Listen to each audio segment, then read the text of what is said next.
Hello everyone, welcome to today's webinar about Agile transformation with shifting left test automation. My name is Dipansh Gupta and I'm working as a software consultant QA with Nautilus for the past 4 months. I have 3 years of experience in manual and automation testing, and today we'll be talking about how we can use shifting left test automation approach for with our Agile transformation. So before we move ahead, let us just talk about Naldus, our organization. So Naldus is a technology consulting firm with focus on modernizing the digital systems at the pace of your business demands.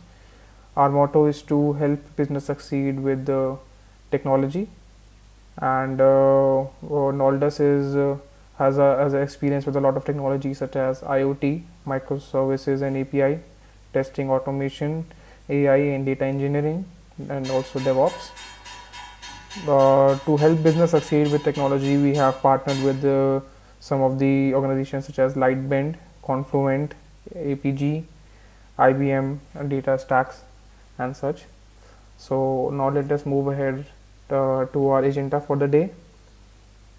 So our agenda is we'll be talking about shifting left test automation, and we'll be covering multiple points regarding that topic. So first we'll be talking about what exactly shifting left testing is, and then we'll talk about why we need shift left testing, what kind of advantages and disadvantages come with implementing the shifting left testing automation, and also we'll be talking about how to implement that in your project. We'll also look at some automation techniques, how we can incorporate automation with our shifting left testing approach.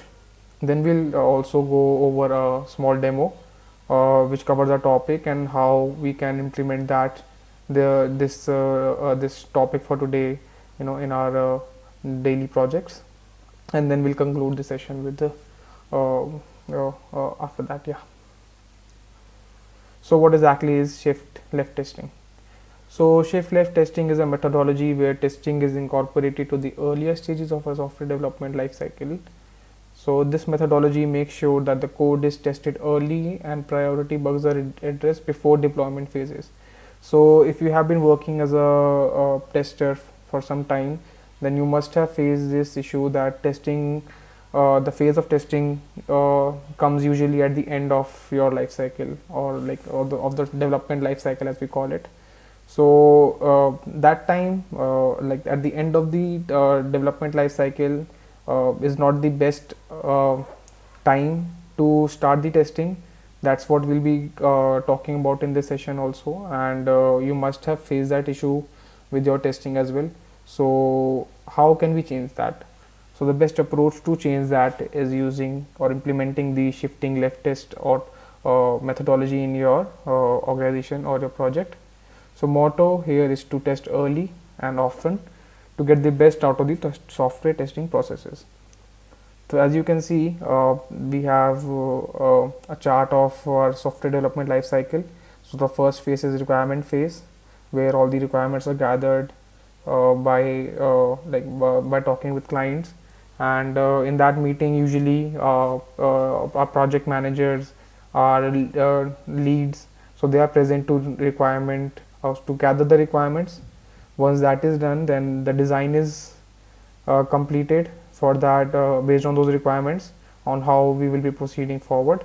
Then the coding portion is implemented by the developers which are present in the project. Once the code is completed, then it is handed over to testing team to start their testing, be it manual or automation. So as you can see, like we are getting to testing in the fourth phase, or like the fourth step. So and after testing, the fifth step is for acceptance, and then the product goes to production. So testing is coming very late in the later stages, when we are just readying the project to deploy to production. So this can lead to issues in production. So how can we move this testing to the earlier stages? So that's what will be learning with shifting left testing. So first let us understand why we call it shift left and that is an important to understand the etymology of this terminology. So why this is called a shift left is extremely important, as it helps us understand from perspective of waterfall methodology.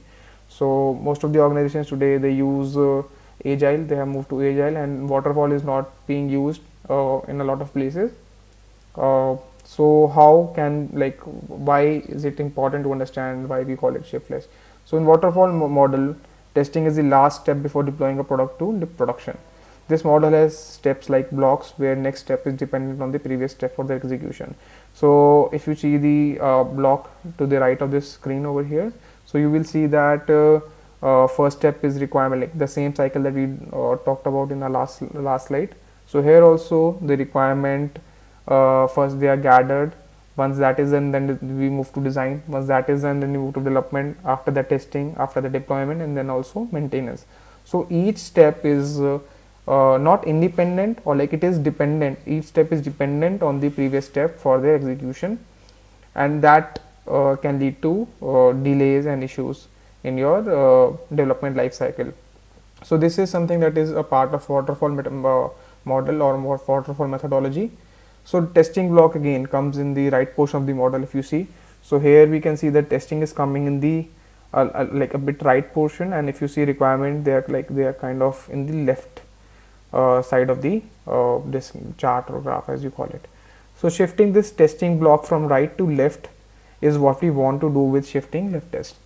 So this gives this approach, or like this gives our approach the name of shifting left. So it can be also compared to most Western languages, where writing always starts from left and where then we are going to write. So we always read them from left to right. If you read English or any Western language like Spanish or Italian, so you will like read it from left to right, and hence phases of a life cycle would also be executed from left to right, and that means that testing will be implemented somewhere in the right portion of your development life cycle. So that's how we got the name shifting left. So why do we need shift left testing? So in a software model, usually the requirements are kept on the left side, while the testing processes are kept on the right side. In a real world though, the requirements are not fixed to the left side, and they're often changed by development or even testing. So if you have been working as a QA for some time, or like also a developer for some time, or any like project manager also for some time, you must have noticed that requirements, they keep on changing within the life cycle. Now ideal approach is to gather all the requirements at the first step, and then start the like design phase and then development phase. But that is really rarely the thing that happens with the any project, because the project has a lot of components that that need to be changed while they are being developed or being tested. So these requirements, they most probably will change once while you are developing or testing that application. So with changes to requirement, we also need to change our approach for testing. So with changes to requirements, we also need to make changes to our testing, how we are going to do it.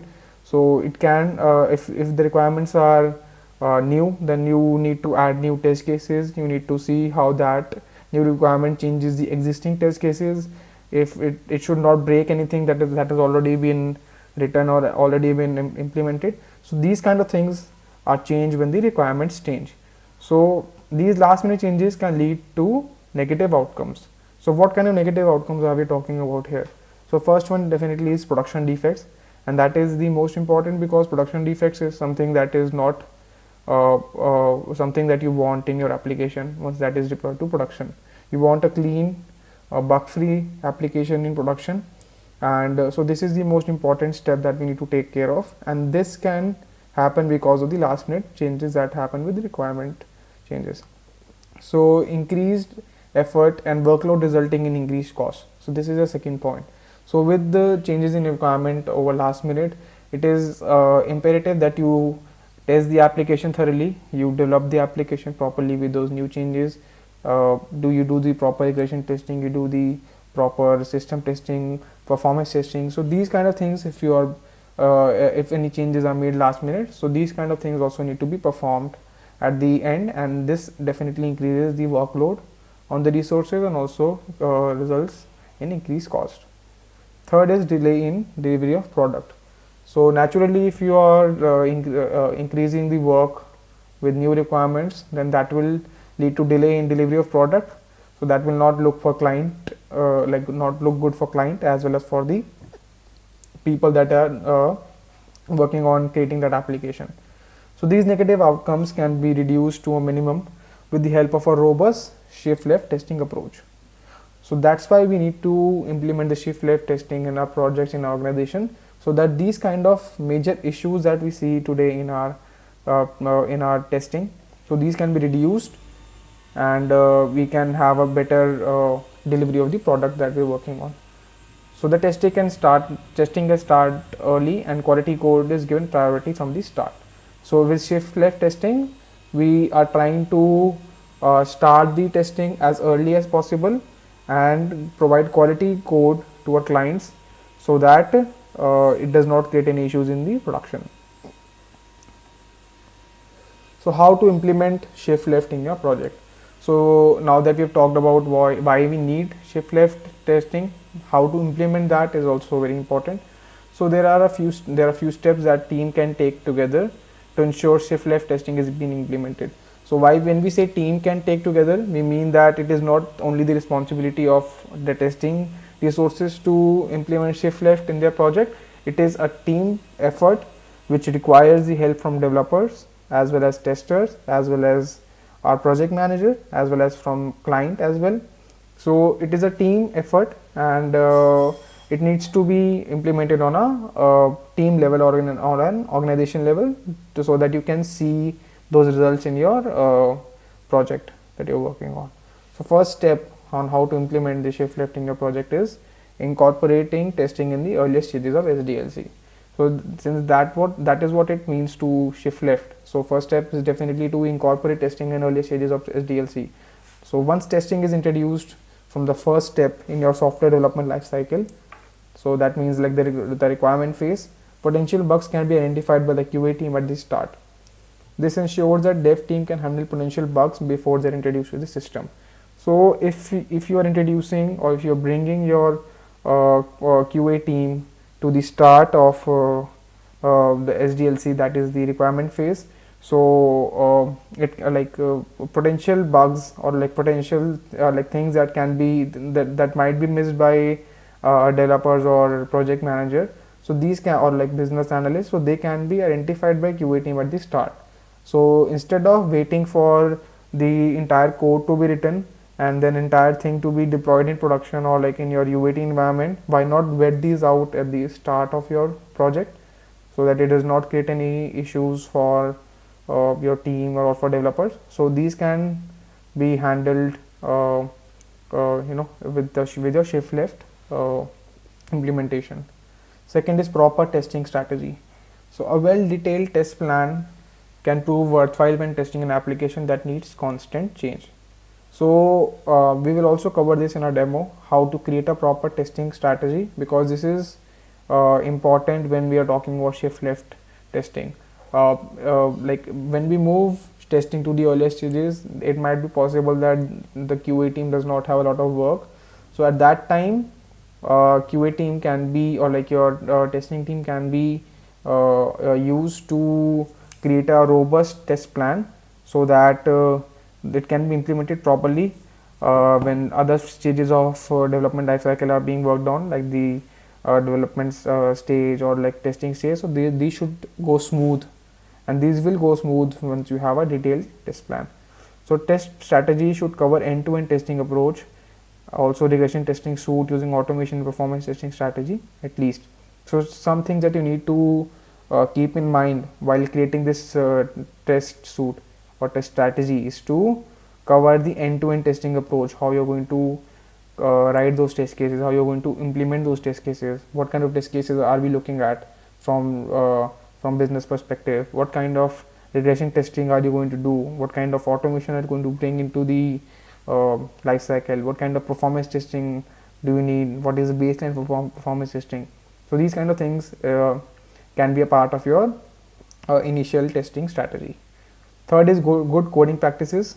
Now this step is something that you need to help, you need to work with developers, as they are the ones responsible for writing good code that is deployed to your production. So common coding standards should be agreed upon by all team members before writing the code, so that the code can be reviewed faster and quality is not compromised at the same time. So this coding practices we need a common ground between the team, that what kind of code coverage are we planning to implement, what is the baseline that we are trying to cover, what kind of unit test cases are we going to cover. So these good coding practices need to be covered within the team, and that is why shifting left is not something that is only the responsibility of the testers, but also the developers and also project managers, business analysts, and client as well. So let us now talk about advantages of shifting left test. Of course, now that we have talked about how to do shift left testing, why should we do it? Like, what are the advantages we'll be getting when we implement this in our project? So first, on the most important point that might be bring your client that seem lucrative to client is low cost. So as bugs are identified and fixed at earlier stages, overall cost is reduced significantly. So once you move your testing to the earlier stages, the major change that you will see in your life cycle or development life cycle, you will see, or testing life cycle, is that bugs are identified earlier than planned. So if you leave all of the code to be tested in the last week of your deployment, so definitely bugs will definitely, like, no code is bug free, right? No, we definitely try to find as much bugs as possible, but if you find those bugs at the earlier stages, that will lead to lower cost to fix those, as production bugs take a lot of cost when it comes to fixing them, in production. So it is always advisable to fix everything before moving to production, and that is what can be implemented with shift left testing. Second is delivery of quality product. So as bugs are not saved for the last, delivery of bug free application can be ensured. So our goal as a team is to deliver a bug free quality product to production, and this delivery of quality product can happen once there are no bugs. So this is directly related to the first point that we talked about. So once bugs are found in the earlier stages of your life cycle, they can be fixed earlier as well, and this can lead to a bug free application and a good code that is being deployed to production. Then third is time to release is reduced. So without saving QA validation as the last step, product can be released faster. Definitely, if you try as soon as you try to start your testing, you will get more time to implement your automation, you will get more time to implement your manual test cases, execute them properly, find bugs properly, and this will definitely make sure that your product is released within the time limit that has been provided and that has been discussed within the team. So so this, like, time to release is reduced overall. Then fourth point is more time for automation, as by bringing QA team to requirement analysis, and that is the first step. So a proper plan can be set up for automation and then implemented. As we discussed, we need to create a proper plan or test plan, how we are going to do all the necessary things that are related to testing. So that plan will also include automation, and automation is today a very important part of your testing life cycle, because it is not possible for to test everything manually. We need automation in our project to deliver a good application. Also, if we need to deliver a time application timely, we need automation in our project, right?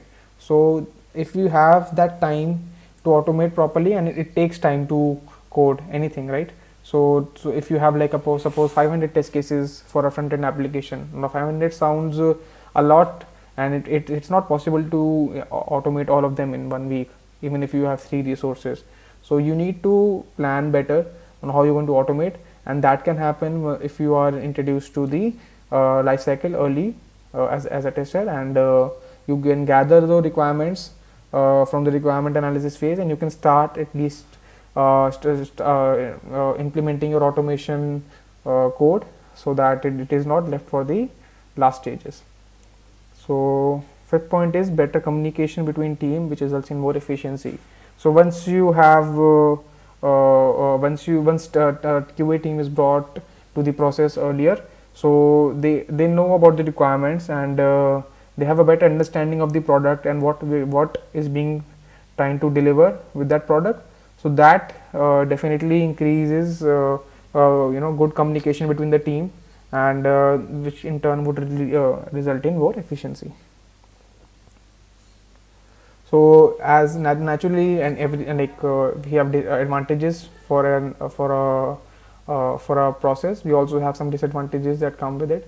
So first is the drastic changes are required to implement and execute shift test properly. So shifting left is not a drastic process. It is a gradual process that needs to be implemented on an organization, as we talked about.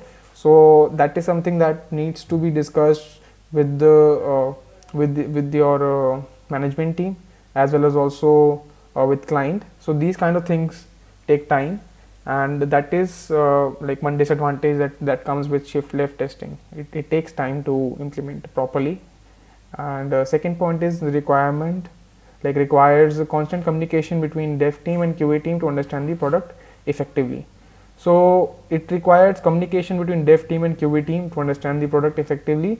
Now that communication is constant, so that is a disadvantage that comes with shifting left test. It might not be possible for the dev team and QA team to have communication, constant communication, as they are working on different things, and they have different responsibilities when it comes to a project. But like if you have the constant communication, then definitely shift left testing will be beneficial for your project, and it will bring a lot of things to the table. So why shift left testing might not be happening for you? It might be possible that you have already tried to implement shift left testing in your project and it did not happen for you. So there are a number of reasons why why it did not happen. So it might be possible, but you're not getting the desired results if you are following the steps that we talked about earlier. So it might be because of these reasons that we're just going to talk about now. So first is like testers are not being engaged to the SDLC properly. For shift left to work properly, testing team should be brought in the start of the life cycle. So this is definitely the most important point. As we have been talking about again and again, the testing team needs to be brought to the life cycle as early as possible.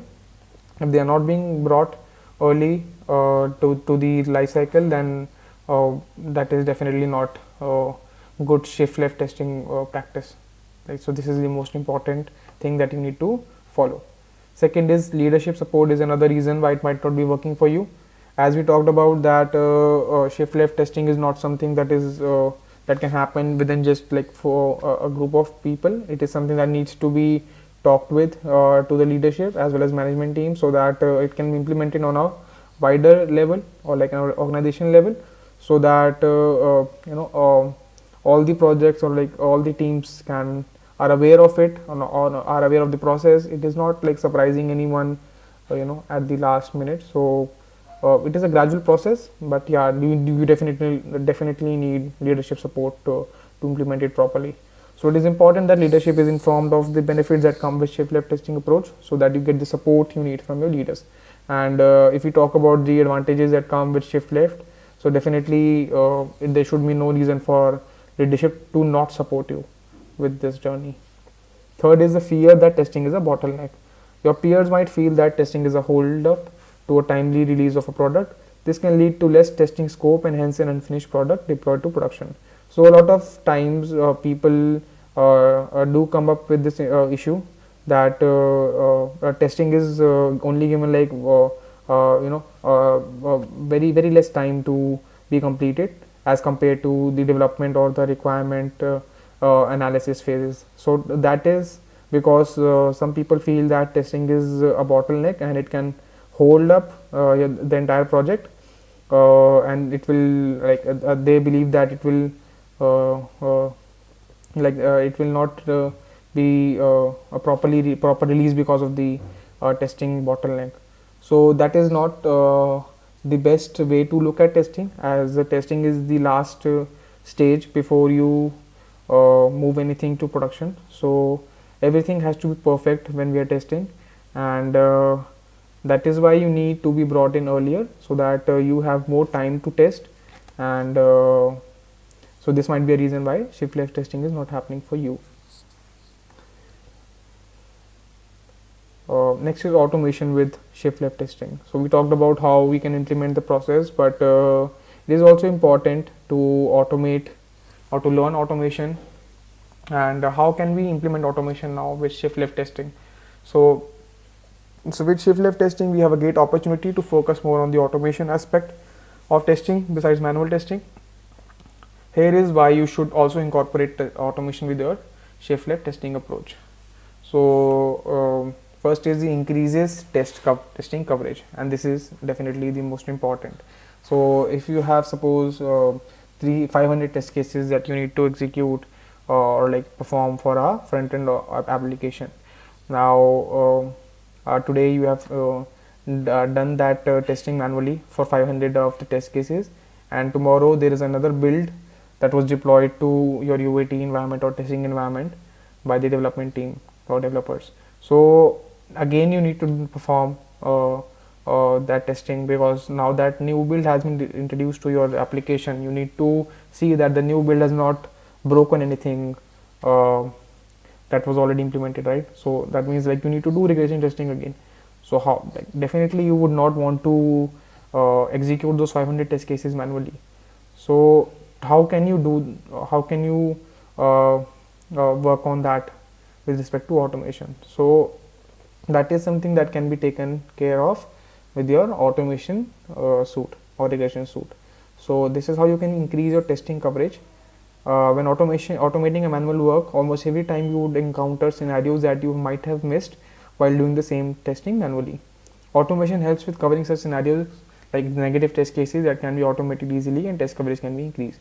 So a lot of times when we are testing backend application, we see we have negative test cases. For example, if we remove like if we put 0 where we were supposed to provide a positive value, so how will that backend API work? So these kind of negative test cases, these can be automated easily if you have the technical know-how of automation library like rest assured. So this can definitely be automated easily, and this is how you can increase your test coverage. Second is reduced manual effort. So with changes to your environment, it is imperative that you do another round of testing to see nothing has broken with the new changes. So as we talked about in the first point, if you have 500 test cases and you need to you definitely need to execute them again and again with a new build. So you don't want to do that regression testing yourself manually every time. So to cover that regression testing portion, automation is the best solution. Third is the environment is stable at all times. Incorporating automation suite with CI/CD tool ensures that any new build pushed to the environment, testing scripts are executed, which confirms if new build is stable or not. So if you incorporate or add your automation to a CI/CD tool such as GitHub Actions or Jenkins, so that if any new build is pushed to your testing environment or production environment, that automation script can run automatically. It can maybe provide you a report over email or however you want it, and that email or that report will give a brief about how many test cases were passed, how many test cases were failed, if anything was failed, why was it failed. So these kind of things then can be worked on manually. So if you have 500 test cases that you need to execute, so and you have automated 500 of those, so if you run that script and 498 passed but 2 failed, so you know which 2 test cases failed, so you can definitely run those manually and check what the issue was, and then work on those and then resolve those. So your work has been reduced significantly, and this ensures that your environment is stable at all times. Now next is how to automate with shift left testing. So we looked at why we should automate, but how should we go about automating? So first step is to create a test plan at the earliest. So first step in doing working on anything is to create a plan for it, and similar case is with our testing as well. So create a test plan at the earliest is very important. Creating a detailed test plan is crucial for a successful automation suite. The test plan should include in scope and out of scope modules for automation. It should also include timelines for the deliverables on the same. So the test plan should have information such as what is in scope for testing, what is out of scope for testing for automation, because it might be possible that not all the test cases are can be automated. It definitely can happen.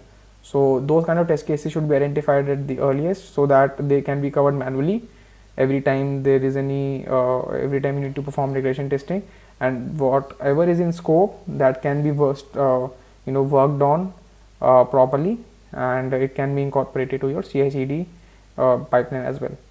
Second is to determine tools to be used for automation. So once you have created a test plan, so in that you will also be including what kind of tools you will be using for automation, because for front-end application, for example, you might you have different options like Selenium or Cypress or Playwright, and if you're talking about backend, then you have Postman as well as Rest Assured. If you have performance testing, you have Gatling and a JMeter. So we have tools for all of the testing approaches, but what tool is best for your application, what tool is best for your automation, that is something that you need to identify when you are creating the test plan. So when testing is shifted left, then QA team gets sufficient time to understand the requirements and choose the best automation tool for the project. So that is the advantage that comes with shifting left. You have that much time, you have that much room to think about the best automation tool that you can work with. You might have time to learn a new technology as well if your project demands it. So these kind of things can be identified early when you move to shift left. Third is incorporating automation with manual testing. So an important point to remember is that automation should not be done at the end of manual testing, but along with it in iterations. So for example, if you have a sprint or like if you have 2 weeks time to test a module, so your approach should not be to first work on manual testing and then after that is done also work on automation. You should work them side by side, or they should go in hand, so that whatever you are doing manually can also be automated at the same time. And with that you might come up with some new scenarios to automate. You might come up with some new scenarios that you might have faced with the manual testing, and for that also gives you some room to implement that automation properly after 2 weeks once you have done, or once you're done with your module. So whatever is being done in manual testing should also be added to automation suite in the same sprint, so that your regression suite is always up to date with latest test cases, and there is not every time your sprint ends, your regression suite should be updated with the latest test cases. So now we'll go through a small demo. This demo would include a master test plan. This is a dummy test plan that was created for one of the projects that Nautilus worked on. So this is something that is important when you are moving to shift left, because you need to create that at the early stages when requirements are being gathered, and this will help you throughout your testing cycle, and we will see how that will happen. So in this, we if you see the test plan, we are covering objective. We're also covering the scope, as we talked about what is in scope and what is out of scope.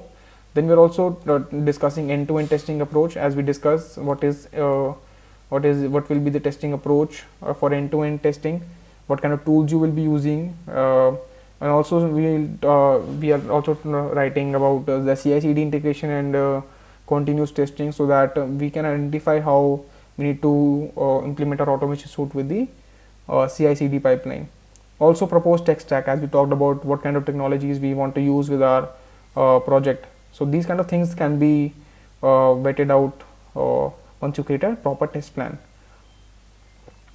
So here, if you see, we have this chart where we can identify what is in scope and what is out of scope. So we have divided it into 4 quadrants, and these quadrants are talking about what kind of testing we need to perform. So unit testing and integration testing. So unit test is performed by our development team, but integration test, that is something that QA team needs to take, and this can be automated. Then we also have functional test, regression test, smoke test. So these can be automated and manual as well. Then in third quadrant we have contact test, UAT testing, health check testing. So these kind of testing can also be automated and manual. And then we have performance test and security test. So these can also be automated. So this is how you can see what is in scope for your project, what is out of scope for your project. So it might be possible that performance testing is not needed for your project. So you need to identify that at the early stages when you are creating this test plan. Then we also have some tools, like if you, for example, if you have some tool that is new to your organization or your client, and you want to you want some approvals from them, so you can add your like why you want to use that tool in your application for testing. So that can also be added in your in your document when you're creating that. So for this application or for this project, we wanted to do API backend testing. So we chose Postman. So how will you perform those Postman validations? So this kind of testing pipeline can be created in your test plan as well. And then also how the CI/CD integration will look. So that kind of graphs or charts can be created so that it gives a clear picture to client as well as to the entire team that what QA team is planning to do throughout the project. Then we have proposed tech stack. So as we talked about, like if you're we wanted to implement automation for backend, so we can use Postman scripts, we can use Gatling for a performance test, we can use Apache environment for a build tool, and so these kind of things you need to identify when you're creating this document. And also of course testing environments, what kind of environments will be created for the application, and these things will be covered in your document properly. So I think that covers our discussion on the demo. Then like I think we'll now conclude the session, and in conclusion we would just like to say that shifting left testing increases productivity and has numerous benefits, and automation is incorporated into the life cycle early and easily. So that is something that you definitely want with your organization. Thank you so much for watching this session. If you have any questions on any of the testing topics or from this webinar, please do reach out to me. This is my email, dipansh.gupta@nautilus.com. You can reach out to me anytime, and I'd be happy to reply back to you. So thank you so much for joining this session.